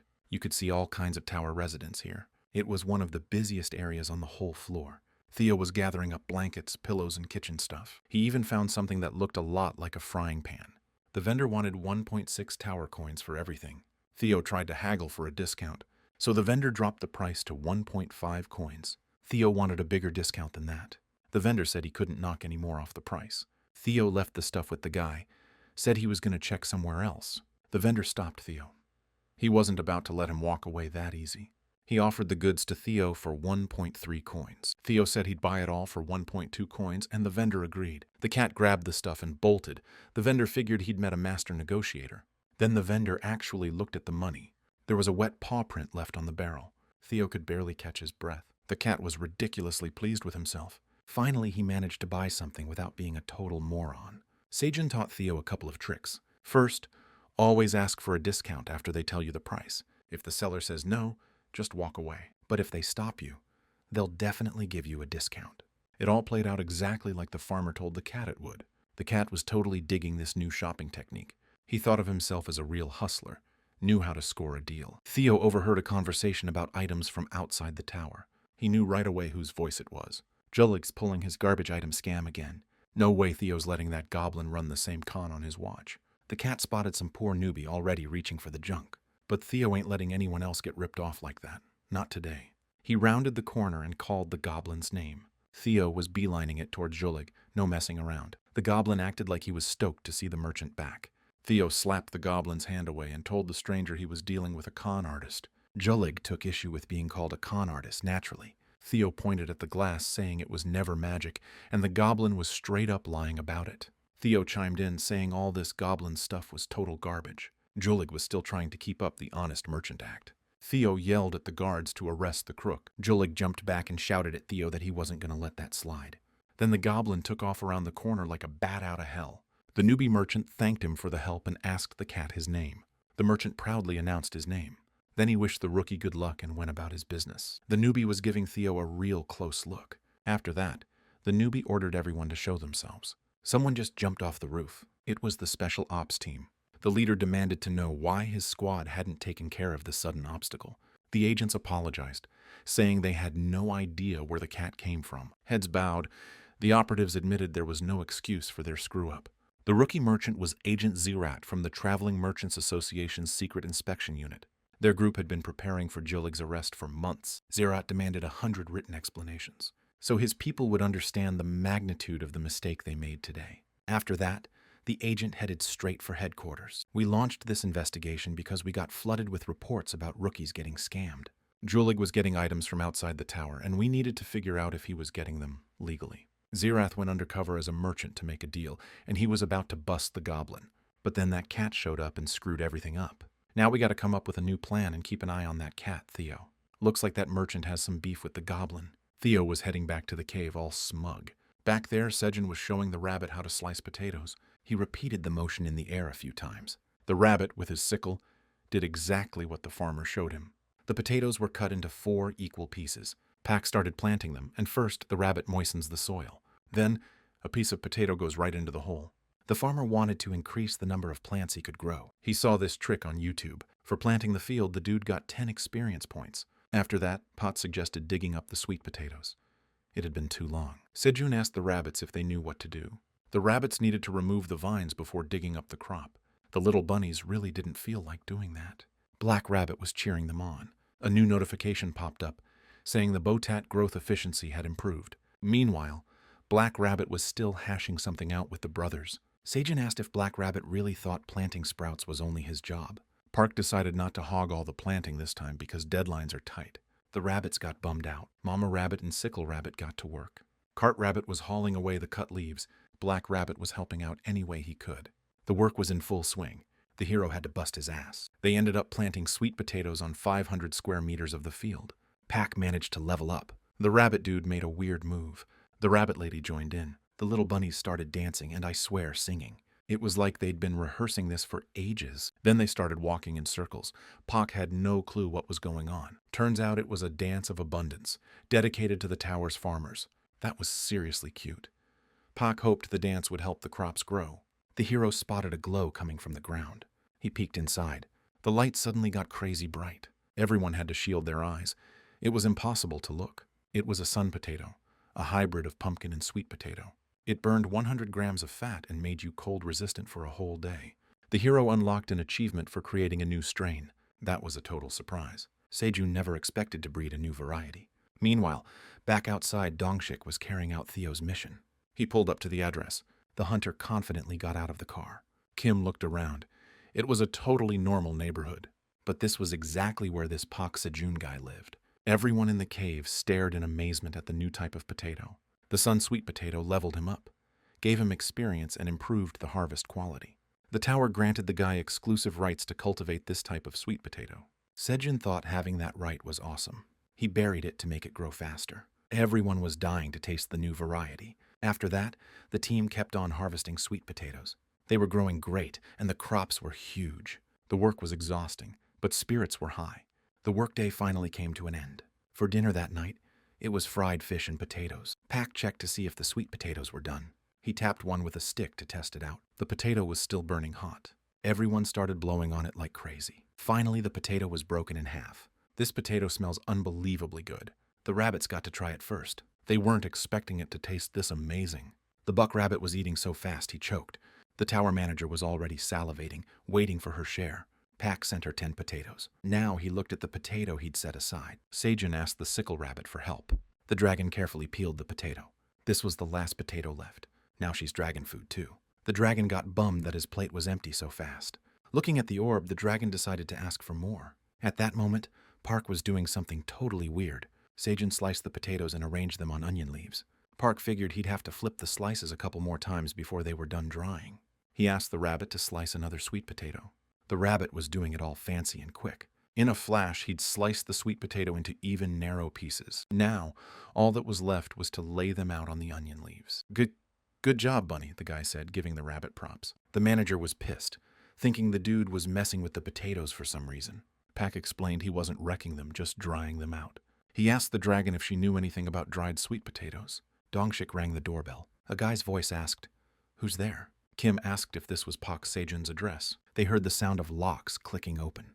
The door swung open, revealing a few worried-looking people asking about their little brother Sejun. A woman stepped forward and asked who was at the door. They offered Dongshik some tea and berries. The woman apologized for the simple welcome, saying they weren't expecting company. The father told him that Sejun had gone missing. The hunter realized he'd forgotten introductions and quickly corrected himself. Sejun's brother was floored to learn he was talking to Kim Dongshik, head of the Phoenix Guild. The guy's hands were shaking as he read the hunter's business card. This was one of the top guilds, so this guy is a high-level hunter. Pak's parents immediately apologized again for their humble refreshments. That's when it hit the parents. Their son must be in the tower. Dongshik said he came to deliver something from Sejun. With that, he slapped the envelope down on the table. The family figured it was his last will and testament. They started bawling about how their son had ditched them in this world. Dongshik had to jump in and calm them down, saying it wasn't his last will. That's when the parents ripped open the envelope. They saw a check with way too many zeros on it. Kim relayed that their son was doing great and felt bad for heading to the tower without a heads up. The father instantly brightened up.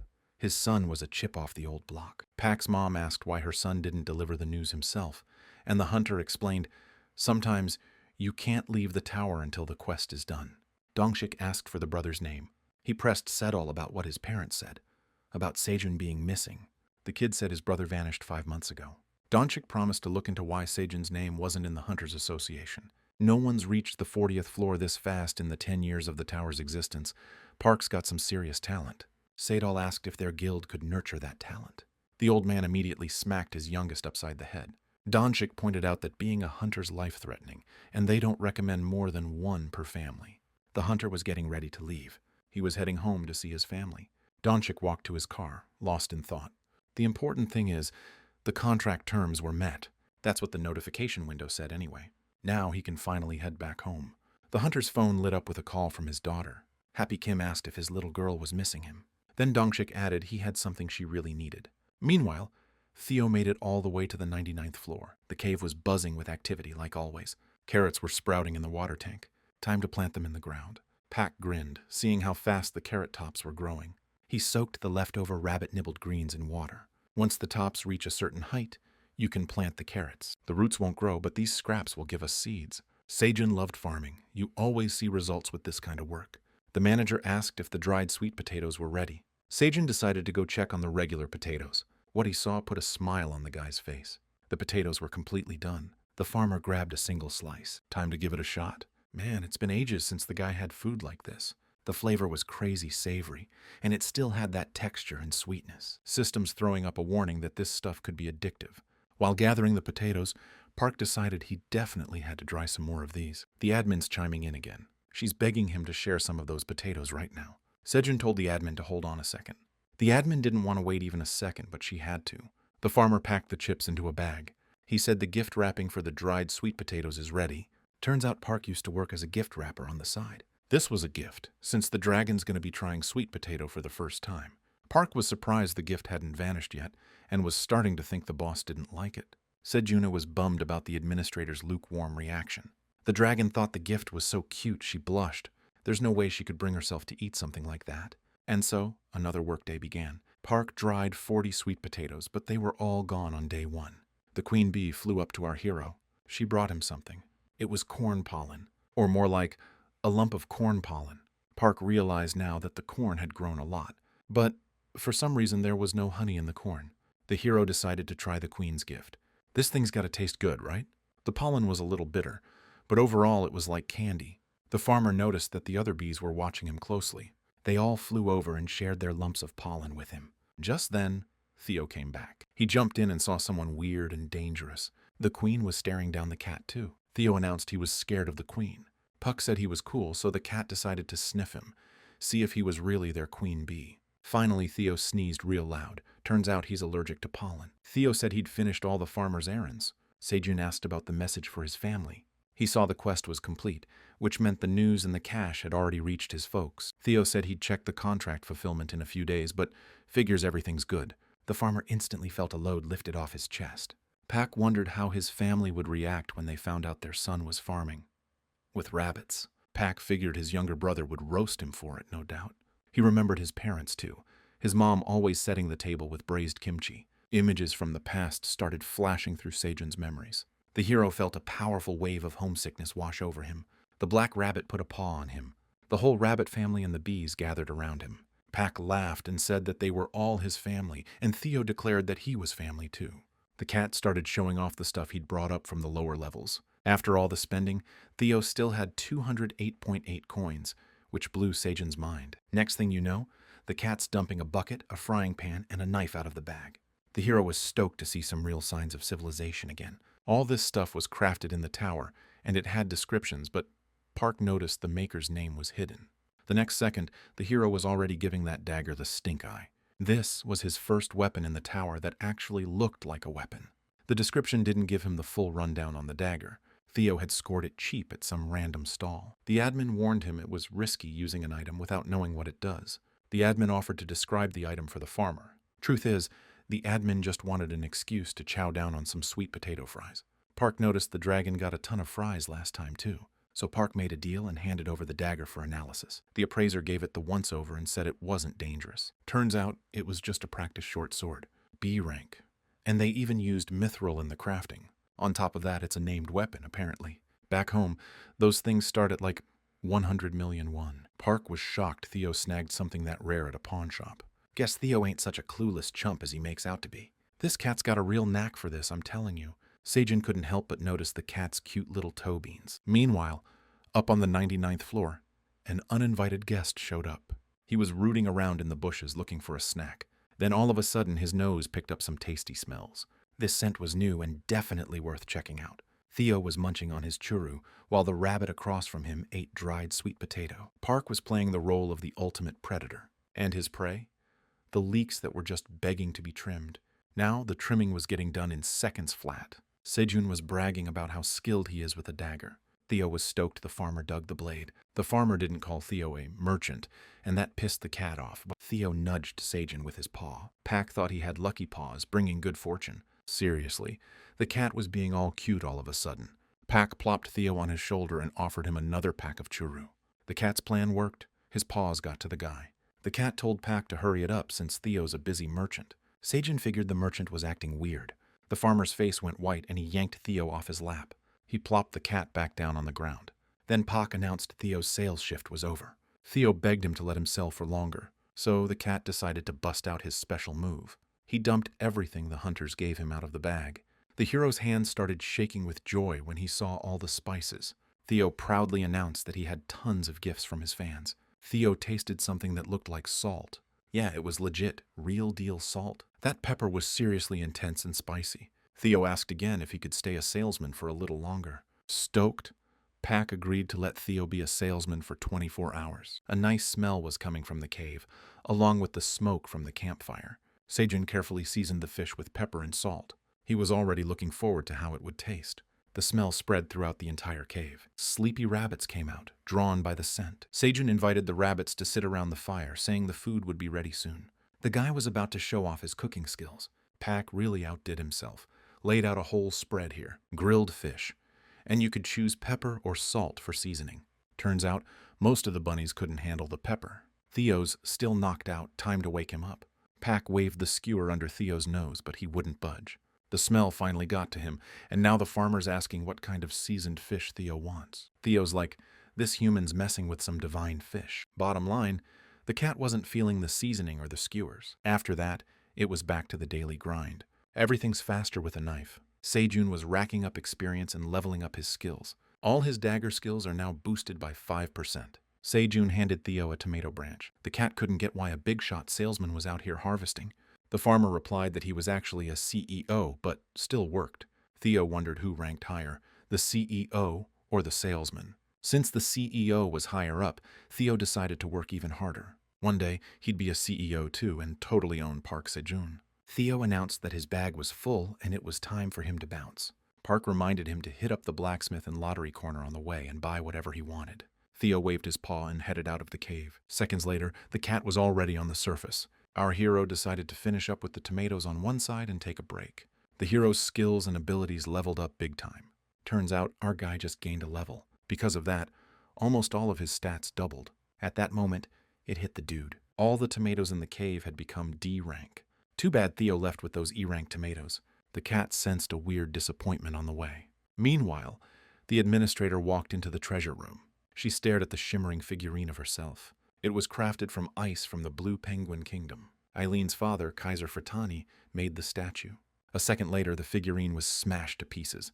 The dragon placed Sejun's gift in its place. There's a preservation spell on this spot, so the gift will stay put. After all, it's something Eileen's man, Park Sejun, gave her. After that, the administrator went to see what the farmer was up to. She found Sejun asleep, totally unaware of the danger nearby. The dragon decided to scout the area and saw something that shouldn't have been there. She had to tell Sejun what she'd seen. The admin sent a bunch of system alerts to wake the guy up. Park asked what was going on. The guy looked up and saw some kind of little animal. Looks like a monster found his cave. The monster saw a message from the admin telling it to scram.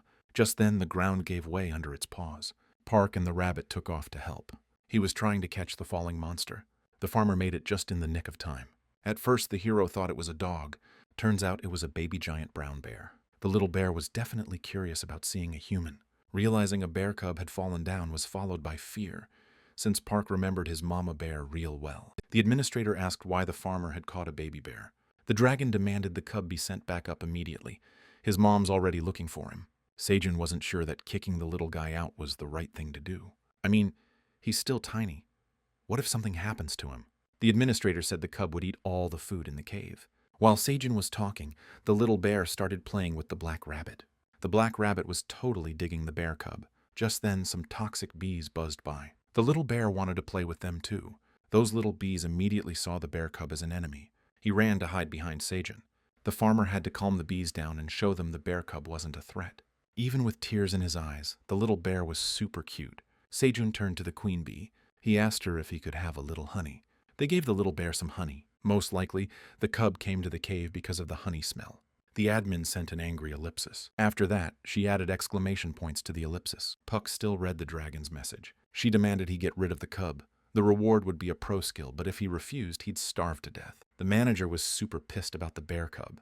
She was trying to warn the hero about the danger, but Puck replied that he wouldn't even be in the cave if Eileen hadn't scared him. The dragon admitted that what she did was a mistake, but now he needed to listen to her. He hugged the cub to stop him from being scared. Pack shot back that his only mistake was even showing up at the tower. Work ground to a halt, everyone staring at their new guest and the farmer. They weren't sure if the farmer was doing the right thing, leaving the little guy with them. Eileen realized there was no point trying to talk the hero out of it, so she decided to just let things be. The dragon laid it all out in a system message.